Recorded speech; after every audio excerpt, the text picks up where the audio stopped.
Hello and welcome to series stories. আপনারা যারা গত পর্বটা দেখেছেন তারা জানেন আমি সেখানে ড্রাগ স্মাগলিংয়ের উপরে নির্মিত চরম উত্তেজনাকর একটা টিভি সিরিজ 000 এক্সপ্লেন করছি। আজ থাকছে সেটার দ্বিতীয় পর্ব। যারা প্রথম পার্টটা দেখেননি তারা দেখে আসতে পারেন ডিসক্রিপশানে দেওয়া লিঙ্ক থেকে।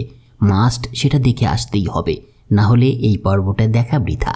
তো গত পর্বে আমরা দেখেছিলাম ইতালির উদ্দেশ্যে মেক্সিকো থেকে ছেড়ে আসা মাফিয়া ডন মিনুর 5 টন কোকেন ভূমধ্য সাগরের একটা জাহাজে আটকা পড়েছিল, আর সেই জাহাজটাতে দাউ দাউ করে আগুন জ্বলছিল। তো কি হলো তারপর, চলুন সেটা আমরা দেখে নিই। না প্লিজ একটু দাঁড়ান, জাহাজটা ভূমধ্য সাগরে আটকে যাওয়ার পরে কি হলো সেটা দেখার আগে চলুন আমরা দেখার চেষ্টা করি ডন মিনু এবং ইতালিতে কি ঘটছে, আর এই জাহাজের বিষয়টা আমরা একটু পরে আসছি। দাদার কোকেনের চালান ঠেকানোর বন্দোবস্ত করে স্টিফানো ঠিকই ইতালিতে ফিরে এসেছিল, কিন্তু বাসায় পৌঁছানোর পর একটা গাড়ি তার বাসার সামনে এসে দাঁড়ায় এবং গাড়িটা থেকে কয়েকজন লোক নেমে আসে। তাদের কাছ থেকে স্টিফানো জানতে পারে তার দাদু মানে ডন মিনু তার সাথে দেখা করতে চাইছে। ডন মিনু সেই বাংকার থেকে পালানোর পরে এতদিনে বেশ কিছুটা সুস্থ হয়ে উঠেছিলেন এবং সব খবরাখবরই তার কাছে আসছিল, ডন বলে কথা। মিনু ভেবে অবাক হচ্ছিলেন তার নিজের নাতি তার বিরুদ্ধে নেমেছে কেন। আরে তার মৃত্যুর পরে তো তার এই পুরো সাম্রাজ্য তার নাতিই পাবে, কিন্তু সে এটা ভেবে পাচ্ছিল না তার নাতি এটা কিভাবে করতে পারলো। তো দাদা ডেকেছেন শুনে কিছুটা ভয় পেয়ে যায় স্টিফানো এবং তার স্ত্রী, কিন্তু তারপরেও স্টিফানো সিদ্ধান্ত নেয় সে তার দাদুর সাথে দেখা করতে যাবে। কিন্তু যাওয়ার সময় স্টিফানোর স্ত্রী তার কোটে লুকিয়ে একটা ফোন সাথে দিয়ে দেয়। বাড়ি থেকে বেরিয়ে কিছু সময় পর একটা নির্মাণাধীন বিল্ডিংয়ের উপরে নিয়ে আসা হয় স্টিফানোকে। ডন মিনুর সামনে নেওয়া হলে স্টিফানোর কাছে তিনি সরাসরি জানতে চান কেন সে আমেরিকায় গিয়েছিল এবং শিপমেন্টের বিষয়ে এমাকে ওই ধরনের প্রস্তাব কেন দেওয়া হয়েছিল। দাদুর কথার উত্তরে স্টিফানো জানায় এডওয়ার্ড মারা যাওয়ার পরে এই বিপুল পরিমাণ কোকেন সফলভাবে এমা এবং তার ভাই শিপমেন্ট করতে পারবে কিনা সেই বিষয়ে সে সন্দেহ করছিল, তাই এমাকে এ ধরনের প্রস্তাবটা দিয়েছিল সে।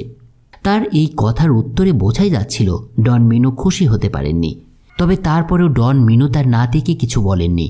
তারপর তিনি স্টিফানোকে সাথে নিয়ে তার এক শিষ্যের বাড়িতে এসে পৌঁছান। ডনকে এখানে মূলত রাতের খাবারের জন্য আমন্ত্রণ জানানো হয়েছিল সেদিন, কিন্তু খাবারের এক পর্যায়ে স্টিফানো বাথরুমে গিয়ে সেই লুকানো ফোন থেকে তার সঙ্গীদের ফোন করে জানায় তাদের অবস্থানের কথা এবং ডন মিনু যে তাদের সাথে আছে সেটাও জানিয়ে দেওয়া হয়। স্টিফানোর উদ্দেশ্য ছিল এই বাড়িতেই ডনকে মেরে ফেলার, কিন্তু বাথরুম থেকে বেরোনোর পর হঠাৎ তার দাদা বলে বসে রেডি হয়ে নাও, আমরা বেরোচ্ছি। এ কথায় স্টিফানো তার দাদাকে যদিও বোঝানোর চেষ্টা করেছিল যে রাত হয়ে গিয়েছে তাই এখানেই তাদের থাকা উচিত, কিন্তু মিনু তার কোনো কথা না শুনে তাকে নিয়ে বেরিয়ে আসে। কিন্তু পথেই তার কাছ থেকে সেই লুকোনো ফোনটা নিয়ে নেওয়া হয়, আর এ থেকে আমরা বুঝতে পারি ডন মিনু তার নাতি স্টিফানোর এই পুরো চক্রান্তের বিষয়টা বুঝতে পেরেছিল এবং সেই সাথে জেনেছিল তার এই ফোনের কথা। তো এর কিছুক্ষণ পর তারা একটা ব্রিজের সামনে এসে পৌঁছায়। গাড়ি থেকে নেমে ডন স্টিফানোর বাবা সম্পর্কে তাকে বেশ কিছু কথা বলতে শুরু করে, কিন্তু দাদা হঠাৎই কেন তার বাবাকে নিয়ে পড়লেন। ডনের এই আচরণে বেশ অবাক হতে শুরু করে স্টিফানো। ওদিকে ডন বলে চলে স্টিফানোর বাবা তার কথা মেনে চলতো না কখনোই, ফলে বিভিন্ন ড্রাগ ডিলারদের সাথে একটা যুদ্ধ শুরু হয়। এরই এক পর্যায়ে একদিন তার বাবা এক ডিলারের পরিবারের সকলকে মেরে ফেলে, ফলে ডন ভীষণ রেগে যান তার ছেলের উপর।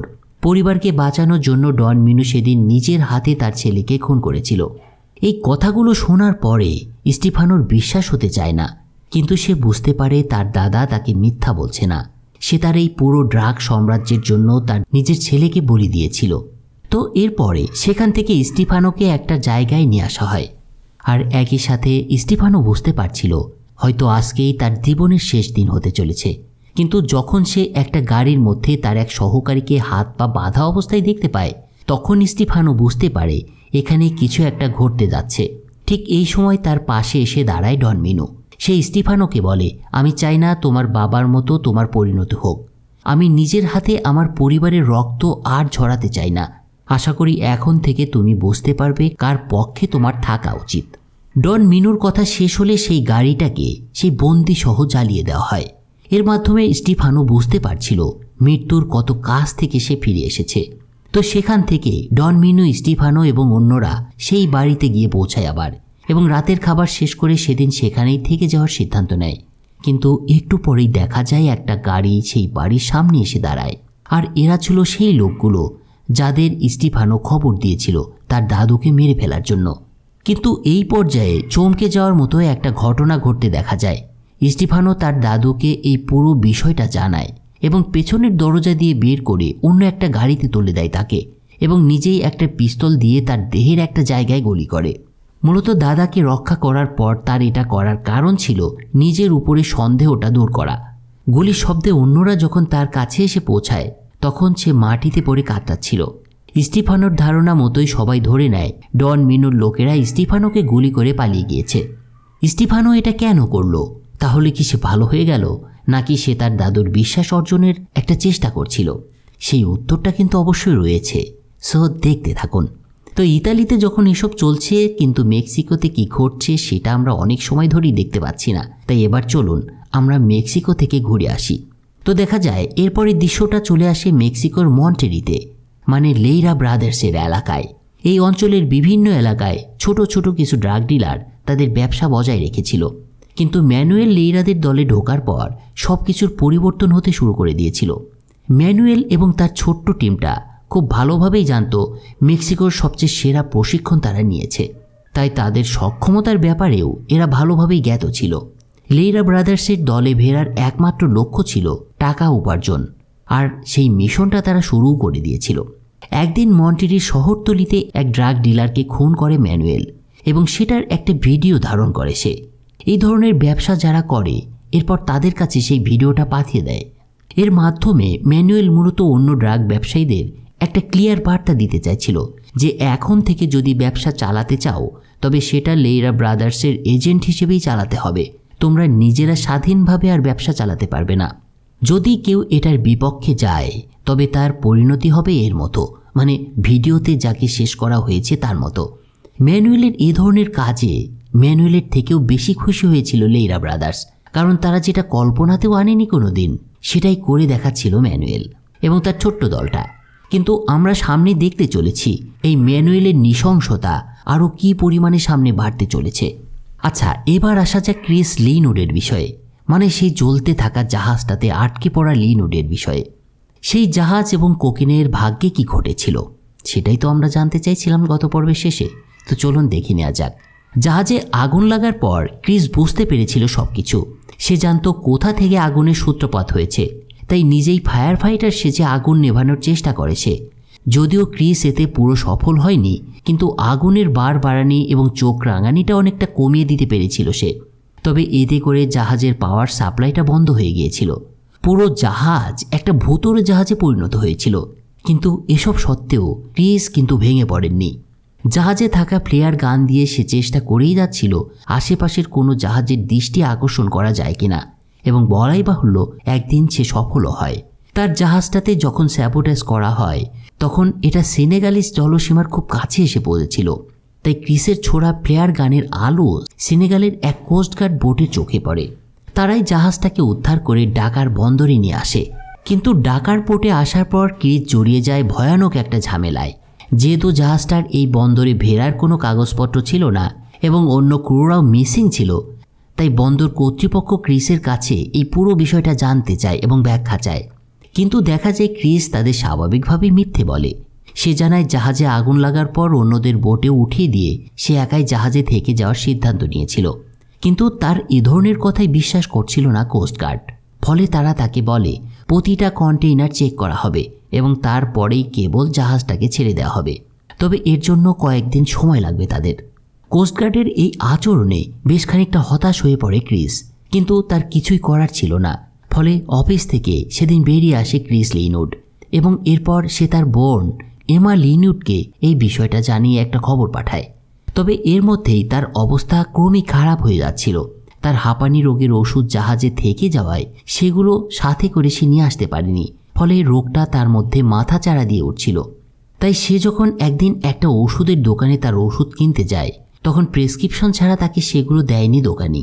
ফলে রেগে সে সেই দোকান থেকে যখন বেরিয়ে আসছে তখন একটা লোকের সাথে দেখা হয় ক্রিসের, এবং সেই লোকটা তার কাছে জানতে চায় সে কি খুঁজছে। ক্রিস যখন তার প্রয়োজনের কথাটা সেই লোকটাকে জানায় তখন সেই লোকটা তাকে একটা জায়গায় নিয়ে আসে। যে লোকটার সাথে সে এবার ক্রিসকে দেখা করিয়ে দেয় তাকে অনেকটা স্থানীয় মাস্তানদের মতোই লাগছিল। ওই যে বন্দরের আশেপাশে যে টাইপের লোকজন থাকে ঠিক সেরকমই কিছু একজন আর কি। তো লোকটার কাছে গিয়ে ক্রিস যখন তার প্রয়োজনীয় ওষুধের কথা তাকে বলে তখন সে তাকে একটা ড্রাগের মতো কিছু দিয়ে দেয়। যদিও এটা কি সেটা ক্রিস বুঝতে পারছিল না, কিন্তু তার হাতে অন্য কোনো উপায়ও ছিল না। তাই 7-5 না ভেবে সেটা নিয়ে ক্রিস একটা হোটেলে গিয়ে ওঠে। এভাবে ঢাকার বন্দরের হোটেলটাতে কয়েকটা দিন পার হয়ে যায়। সেই লোকটার সাথে ইতিমধ্যে ক্রিসের বেশ ওঠা বসা শুরু হয়েছে। লোকটার দেয়া ড্রাগ ক্রিসের দেহের সাথে অদ্ভুতভাবে মানিয়েও গিয়েছে। এখন তার আর সেই হাঁপানির সমস্যাটা খুব একটা হয় না। এছাড়া সেই লোকটার সাথে তার ভালো একটা সম্পর্কও তৈরি হয়েছে। তো এর মধ্যেই একদিন এমা তার ওখানে এসে পৌঁছায়। ক্রিসের কাছে সব শুনে তাকে সান্ত্বনা দেয় এমা জানতো ক্রিসের সমস্যার কথা। তার উপরে ভাইকে এভাবে ছেড়ে দিয়ে সে কখনোই ভালো ছিল না আমেরিকাতে। সেনেগালে আসার পর এমার প্রথম যে কাজটা হয় সেটা হলো কিভাবে তারা জাহাজটাকে মুক্ত করবে। তাই এর জন্য সে ওমর নামে স্থানীয় এক এজেন্টকেও সাথে নিয়ে নেয়। প্রথমে ওরা বন্দরের কমিশনারের সাথে দেখা করে। তাকে ঘুষ দিয়ে জাহাজটাকে ছাড়িয়ে নেওয়ার কথা জানালে সেই কমিশনার তাদের জানায় এই জাহাজ ছাড়ানোতে তার হাত নেই, তবে ডিরেক্টর জেনারেল তাদের কোনো একটা উপায় হয়তো বের করে দিতে পারবেন। একথার প্রেক্ষিতে ওরা সিদ্ধান্ত নেয় পরের দিন তারা ডিরেক্টর জেনারেলের সাথে দেখা করবে।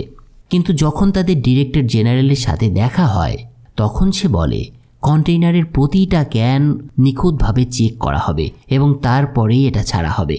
কিন্তু এমা জানতো লোকটা কেন এ ধরনের কথা বলছে, মানে সে আসলে ঘুষের বিষয়টা বুঝতে পারছিল। তাই সে এবার তাকে বিপুল পরিমাণে অর্থ দেওয়ার প্রস্তাব দেয়।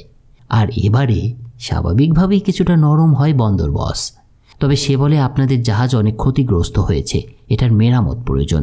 কন্টেনারগুলো নামিয়ে রাখতে হবে প্রথমে, এবং আপনারা চাইলে অন্য কোনো জাহাজে এটা ট্রান্সপোর্ট করতে পারেন।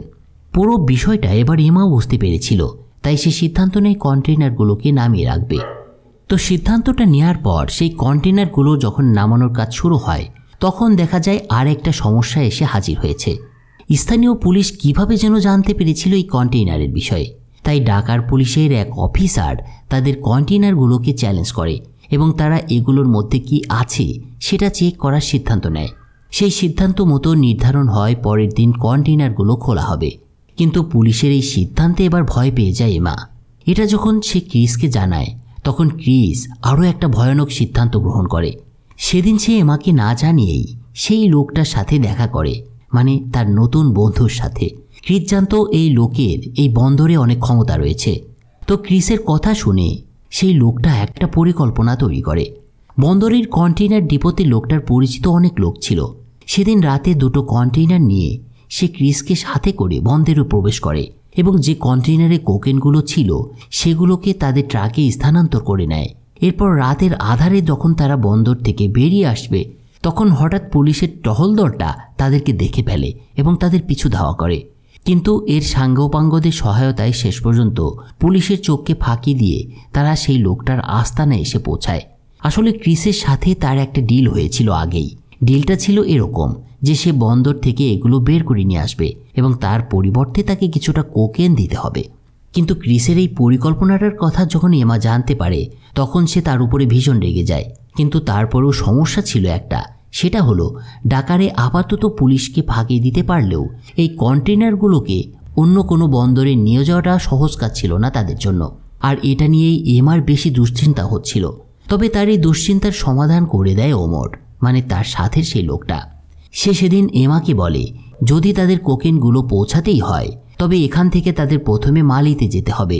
এরপরে তারা তানজিয়ার বন্দরে পৌঁছে একটা জাহাজের ব্যবস্থা করে নিতে পারবে। ওমরের কথার প্রেক্ষিতে এমা বলে এটার পরিবর্তে আমরা ক্যাসাব্লাঙ্কায় যেতে পারি, সেখানে আমার কিছু পরিচিত লোক রয়েছে। তো এমার কথায় শেষ পর্যন্ত নির্ধারণ হয় ওরা মালির মধ্য দিয়ে মরক্কোর ক্যাসাব্লাঙ্কায় যাবে এবং সেখান থেকে জাহাজে করে কোকেনটা ইতালিতে নিয়ে যাওয়া হবে। এই সিদ্ধান্ত মতোই পরের দিন শুরু হয় যাত্রা। তবে তাদের সাথে ওমর এবার কিছু লোককেও সাথে করে নিয়ে এসেছিল যারা তাদের পথ দেখিয়ে নিয়ে যাবে বলেই সিদ্ধান্ত হয়েছিল।